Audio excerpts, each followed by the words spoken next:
Nah, hujah kedua yang mudah lagi menurut Quran itu begini. Sekarang misalnya ya, yuridu wa bikumul yusra, Allah itu menghendaki mudah. Itu kalau kita maknani, itu gampang. Misalnya begini, ya ini yang ada nyata dalam sejarah. Ada berhala terpahat dari batu, namanya Lata, Uzza, Manat, Lata, Uzza, Manat. Terus ada yang beberapa yang namanya nggak disebut Quran, kata Hubal, kata apa? Hubal. Oleh orang-orang kafir jahiliyah, Lata itu disembah, dikatakan Tuhan. Uzza juga dikatakan apa? Tuhan. Itu kata Allah. In hiya illa asmaun samaitumuha antum wa abaukum, itu hanya nama yang kamu ciptakan. Makanya Allah ngendikan kalau barang tidak benar istilah kaburos kalimatan takhruju min afwahim. Niki rungokno nggih kanca-kanca terutama sing hafal Quran. Misalnya aku darani Mustafa iku ganteng, Mustafa iku sugih. Itu namanya kalimat yang keluar dari mulut saya, tapi hakikatnya kan tidak ada. Nyatane ora ganteng, nyatane ora sugih. Tapi ini menjadi kalimat karena kadung keluar dari mulut. Kula baleni, tapi ini menjadi kalimat karena kadung keluar dari apa? Mulut. Misalnya saya bilang, wah Ruhin rambutnya lurus, alim, ganteng, pinter. Ini hanya keluarnya kalimat yang keluar dari mulut, tapi kan nggak ada kenyataannya. Nah, ketika orang kafir bilang berhala itu Tuhan, itu kalimat yang keluar dari mulut. Nah, kalau hakikatnya ya batu bukan Tuhan, hakikatnya itu batu. Berarti namanya pangeran Lata Uzza itu batu apa pangeran? Batu. Nah, makanya kalau Allah mengkritik orang kafir, misalnya Allah dikatakan punya anak, Yesus itu Tuhan. Ngendikane Allah napa kaburos kalimatan takhruju min afwahim. Sungguh kalimat itu satu kalimat yang salah, tapi yang kadung keluar dari mulut mereka. Jadi nomor dua, ada kalimat yang memang benar. Seperti saya mengatakan 1 ditambah 1 2, 2 tambah 2 4. Nah itu baru hak karena nyata. Dikatakan apa enggak dikatakan ya tetap 2 ditambah 2 4. Sama dengan la ilaha illallah. Jadi la ilaha illallah itu sudah wujud sebelum sedunia ngakui la ilaha illallah itu sudah ada apa belum? Kalau bedai. Sebelum ada orang Islam di seluruh dunia, Allah satu itu sudah wujud belum? Sudah. Kenyataan ini sudah ada belum? Sudah. Lah berhubung sudah kadung ada, kita hanya menyaksikan. Asyhadu, saya bersaksi. A'lamu, saya tahu. Karena sudah ada, makanya disebut fa'lam annahu la ilaha illallah. Wong sudah ada, kita tinggal tahu, tinggal bersaksi.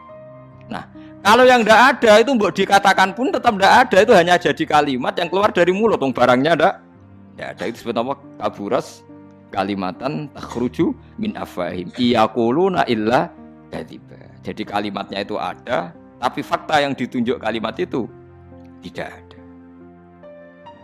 Paham ya lah. Mulanya ciri utama agama itu qul ja'al haqqu wa zahaqal batil. Barang hak itu pasti ada, yaitu Allah. Barang batil ya pasti tidak ada. Pangeran telu itu tidak ada. Watu jadi pangeran ku ora ono. Santet ngasari dadekno aku mati ku ora ono. Mulane kula nek santet wong ora tau ndonga tolak santet. Wong cara kula santet mboten enten. Nah, percaya jajal kok sing mati ra kowe, paham gitu. Dini gitu. Memang enggak ada. Lho soal misalnya tapi wonten Gus yang mati ana dome ning wetenge ngene. Ya sing ana dom. Iku jenenge ora santet itu biasa wedok. Lah nek mati kena santet itu biasa kepelitis truk ya mati. Kena virus. Cara kula dipanteni santet itu malah lambat, kadang 3 dina lagi mati. Caspleng truk. Caspleng meneh pesawat. Jadi ini yang paling angel nih bab tauhid. Sebenarnya tauhid itu gampang, buatan jelimet. Makanya Allah melatih kita yuridu wa bikumul yusra. Andekan manusia seluruh dunia dipoling untuk melihat Lata dan Uzza. Itu apa? Enggak usah ada orang Islam, enggak ada orang kafir. Enggak usah intervensi. Pasti mereka jawab itu batu. Andekan Isa Yesus itu dipampang di dunia, orang poling, orang Islam kafir, enggak ada intervensi. Pasti akan bilang itu manusia. Paham ya? Tapi lewat rekayasa dicitrakan itu Tuhan. Lata Uzza dicitrakan itu Tuhan. Itu disebut wa makaru wa makarawa. Jadi dimakru. Dia didesain sedemikian rupa. Misalnya di Yunani Tuhan itu akal, makanya bilang logos. Log itu logos. Tuhan itu arot. Niki rungokno aja sampai salah. Nah, salah kafir teman. Tuhan itu arad, Tuhan itu sifat. Jadi Tuhan itu tidak ada zatnya. Kemudian logos ini nempel di Yesus, kata orang Kristen. Sehingga logos. Logika akal. Makanya kalau orang filsafat darani Tuhan itu akal 1, akal 2, akal 3, akal. Makanya disebut logi, ideologi, log. Nah, pertanyaannya kemudian saat Allah itu arad, Allah itu log, kemudian belum ada tempatnya, Allah bergentayangan di mana? Sebelum Yesus ada, terus lalu Allah bersemayam di mana? Terus ada orang Majusi bersemayam di api, nanti orang kafir jahiliyah bersemayam di arca-arca itu, yang orang kuno Majusi di mana, di gunung apa, mungkin orang Sugian di gunung Kawi macam-macam itu terus. Wah, itu kan terus jadi repot. Repotnya adalah kalau sifat itu harus nempel di zat, dan zatnya mana nggak jelas. Itu satu. Nomor dua, sifat itu sama mausuf itu mesti dulu mausufnya.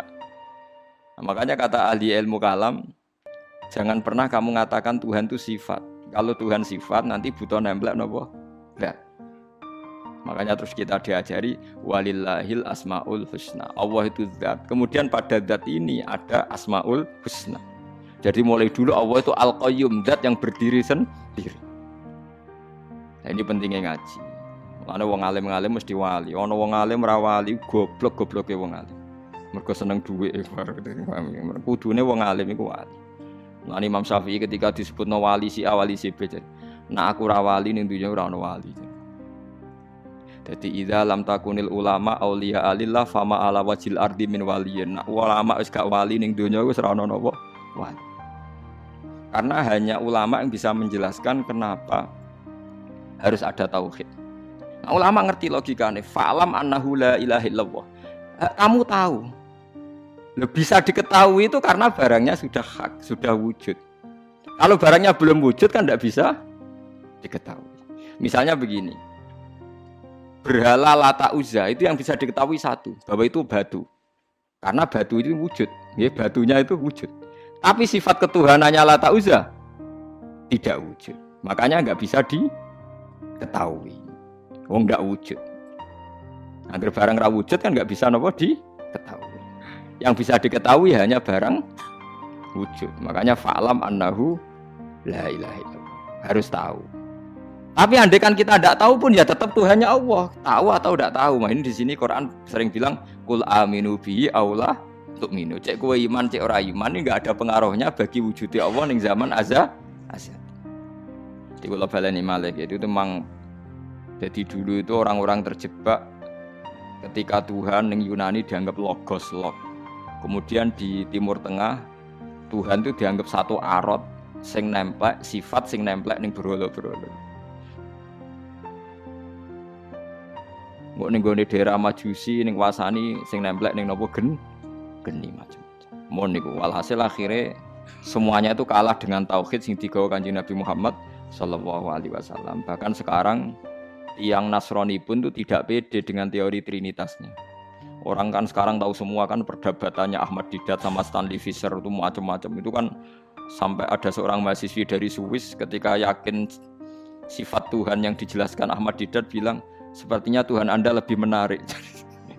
Karena dibilang Tuhan Islam itu tidak punya anak, tidak diperanakkan, tidak ada padanannya. Kalau Tuhan Anda ini padanannya banyak gini-gini terus. Itu ada orang tertarik, sepertinya Tuhan Anda lebih menarik. Karena sifatnya lebih apa? Ya lebih menarik. Terus tadi maknanya walad itu kalau menurut ilmu kalam itu dua. Walad itu anak fisik, anak gen. Atau walad maknanya tawalud, konsekuensi dari satu hal. Tapi tidak karena diciptakan. Itu tadi misalnya HP dan pulpen ini benturan itu menimbulkan suara. Suara ini diciptakan HP apa suara itu tidak ada yang menciptakan? Yuna ilmu kalam dibakas. Nah kamu bilang diciptakan HP, HP-nya sendiri tidak merasa menciptakan. Batu sama batu benturan terus ada suara. Kamu bilang diciptakan siapa? Diciptakan batu. Batunya takoi, kamu yang menciptakan suara itu. Enggak, saya tidak punya akal loh. Paham? Nah lalu yang menciptakan suara itu siapa? Suara itu udah ada. Yang ada itu kamu dengar suara.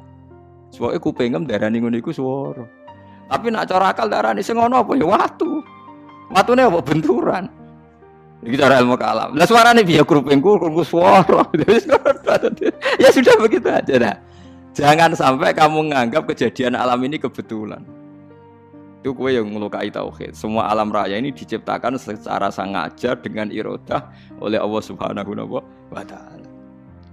Jadi lam yatawallat min wujudihi syai'un. Jangan sampai kamu berkeyakinan setelah Allah wujud otomatis makhluknya wujud. Berarti wujudnya makhluk tanpa kehendak Allah. Itu keliru. Itu ya termasuk tawalud. Kalau kamu meyakini begitu berarti terjadi keyakinan apa? Tawalud. Setelah ada Allah otomatis makhluknya ada. Itu ya dosa besar. Kafir. Berarti mau dosa besar tapi apa? Kafir.